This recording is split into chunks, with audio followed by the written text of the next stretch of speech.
it could have been sufficient to be told, when we eat, we should bless. Straightforward. And there might still be a number of questions to consider there, but what's going on with this additional instruction that we have here of visavata?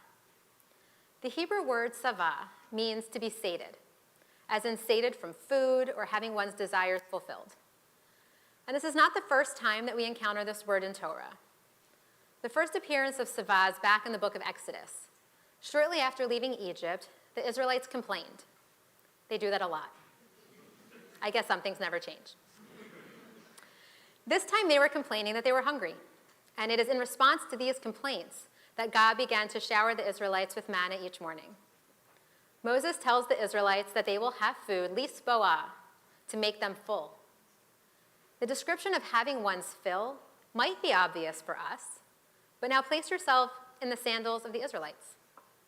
As a people who had been living as slaves for as long as they could remember, it is unlikely that they ever had the opportunity to eat until they had their fill. Being given food to survive now that they were free would have been one thing, but being given food that they could enjoy until they had their fill was completely different. Including visavata in our verse from Deuteronomy links that instruction to this one, reminding the Israelites that just as they were taken care of in the vulnerable, uncertain moment of being newly freed slaves, so too will God take care of this generation of Israelites as they embark on a new beginning when they enter into the promised land. And not only that, but visavata is an assurance that this is not going to be a meager subsistence. That as long as the Israelites continue to be faithful to God, that they will prosper, they will be sustained, and they will have enough. The sense of being sated then transcends food's role as fuel. Yes, food should nourish your body and bring joy to your soul. And of course, food is something we experience not only with our mouths. Food is a sensory experience.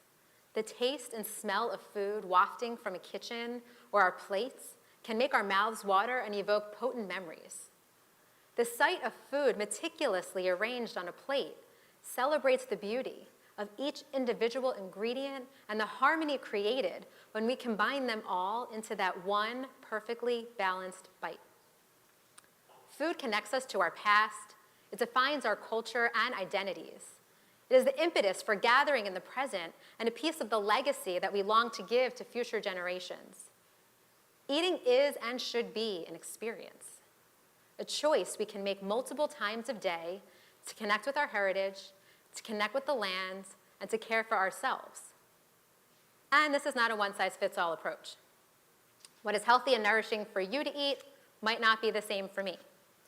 And the joy that one person experiences from a meal, or even the idea of eating in general, may be very different from the anxiety or fear that plagues others in our lives when it comes to approaching or thinking about food. Our verse's focus on satisfaction is reminding us of the centrality of food in our lives, in our family, and in our culture. And food encourages us to be sated in the widest, most possible way.